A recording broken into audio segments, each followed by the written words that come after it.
Welcome to another podcast from GT to Go. Hey, this is Jake Tenpass. On Wednesday, I talked via phone with Toody Cole, wife of Fred Cole and member of Pierced Arrows, and formerly of Dead Moon from Clackamas, where they reside. And she'll be coming down with her band this Saturday at Squirrels at 9 p.m. A friend of mine here in Corvallis that actually was the one who put me in touch with you guys and and really pushed me to like get into the music and talk to you. Described the shows that he's seen of Dead Moons, at least. I don't know if he's seen Pierced Arrows yet, but was saying it would called them religious experiences. Yeah. What is it? What is it about your guys' sound? I mean, looking at it internally, I'm sure it's so much different than looking at it externally. But is there something you can put your finger on as to what it is about your guys' music or what it is about your live presentation that makes it so moving and so memorable? I'm not really sure. I know it moves us while we're playing it, and I know it moves the audience while they're listening to it, and that combination spurs both the band and the audience on. It's just I don't know. It's just good chemistry, you know. I really don't know specifically what it is about it. A lot of it's just, things that most people know or can sense, that Fred and I have been together since we were kids. We've been married, 41 years now. We've been together since we were 18. And a lot of that just comes through whether you mean it to or not. It's just there. It's just part of who you are and how you react to life, people, everything. So, I think that's a big part of it. And there's a hope in everything. And, I don't know. It just speaks to people. It just does. Okay, my next question is: you've been married 41 years. Yeah. Most people so many couples in America these days have a hard time just spending their evenings together, let alone basically working together, touring together. I read that you guys own your own general store, and you're working on another building project right now. What is the secret to spending that much time together and not wanting to kill each other? I don't know whether you just believe in soulmates, love at first sight, whatever. Since the first days we were ever together and met each other, we've pretty much been together 24, and 24/7 after we started living together and getting married and this and that and whatever. It's just we just are a great team. We work extremely well together, enjoy each other's company, each other's best friends, and all the rest of it. And we're just on the same wavelength and. It just works, I know a lot of people, their relationships only work when they're separated, 50 to 90% of the time. But for us, that would be a living hell. So it's just, I don't know, it's just something I don't think unique to just me and Fred. But it's granted, it's rare. I know how unique it is, and I'm very thankful to have been lucky enough to find that. Have you guys ever thought of setting up shop and offering couples counseling when you guys get done with the rock and roll game? No, but there's a thought. Oh, God. I don't know. It sounds like you've got some secrets perhaps to pass on there. So just. Well, I don't know. It's just been so easy. It's just been something that we've naturally fallen into. So, it's kind of, I don't know, different things work for, different people, so this is what works for us. Sure. You guys have been playing music for so long. I mean, Dead Moon, Dead Moon put out your first album in 88, somewhere around there?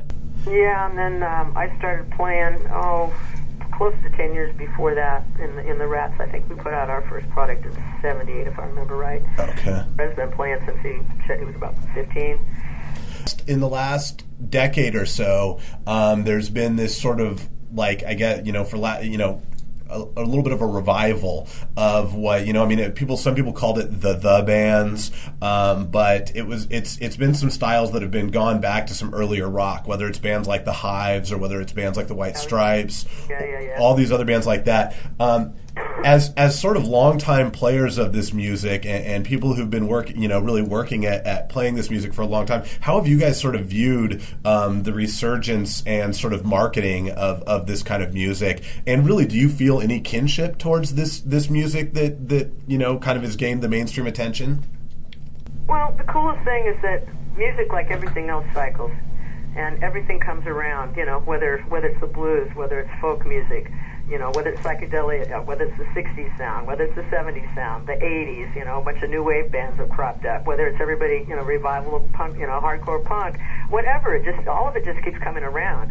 The coolest thing about it is each time it does, there's a little bit different twist on it. So, with it's great. And to me, it's just, music and what you hear and what you're influenced by matters to you the most when you're, in your early teens until you're about 25. And then, then that's, in one way, for nostalgia's sake, that's kind of where you're at, but you go on, if you love music, period, a lot of people just get stuck in that one rut. That's all they ever want to hear for the rest of their lives.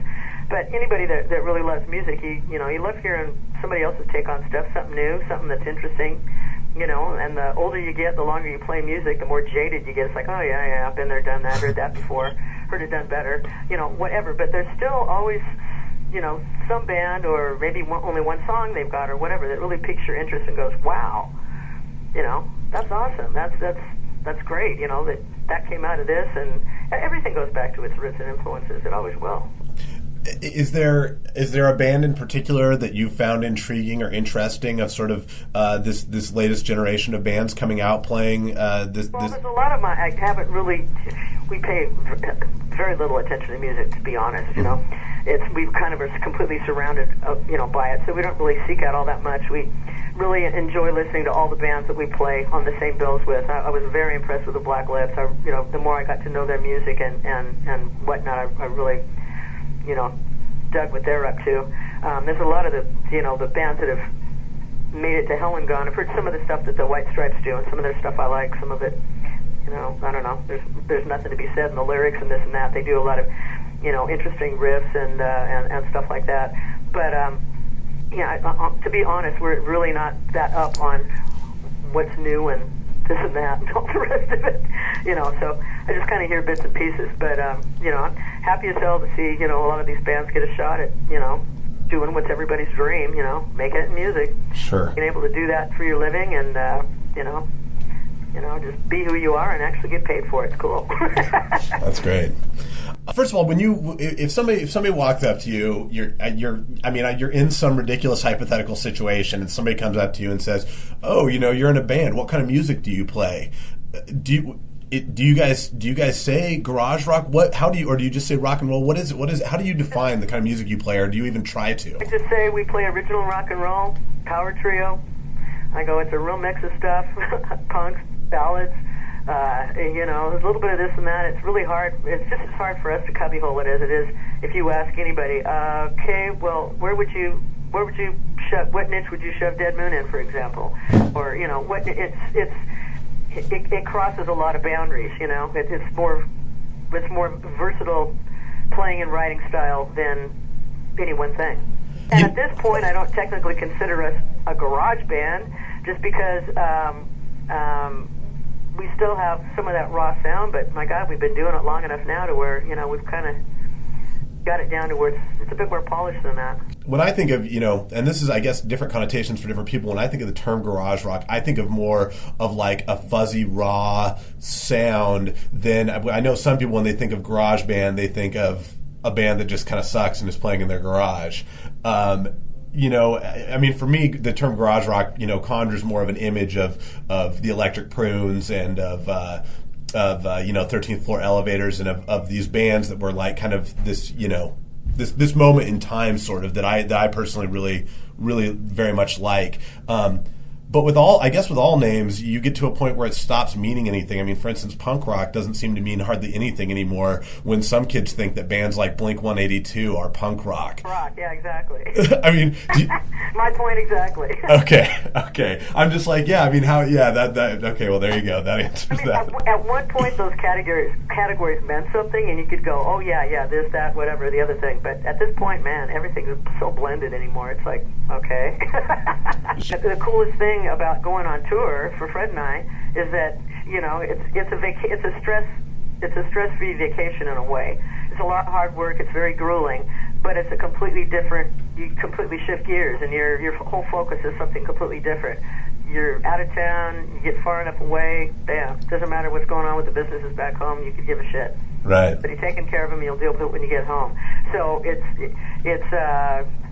good therapy for us. If that was all that we did, I'd probably want to just dump the whole thing. It just gets too stressful after a while. But it's like I say, it's a great balance. And, being away from home for long periods of time, you're loving that, and then by the time it's done, you're ready to get home. And then by the time you've been home for a while, you're ready to hit the road again. That's a good balance, too. It's almost like being a high school teacher or something. It's like by the end of the summer, you're ready to get back in there and teach a new batch of students, and by the end of the school year, you're ready to get the hell away from the students again. And it makes, whatever you're doing exciting all over again. None of it gets too redundant.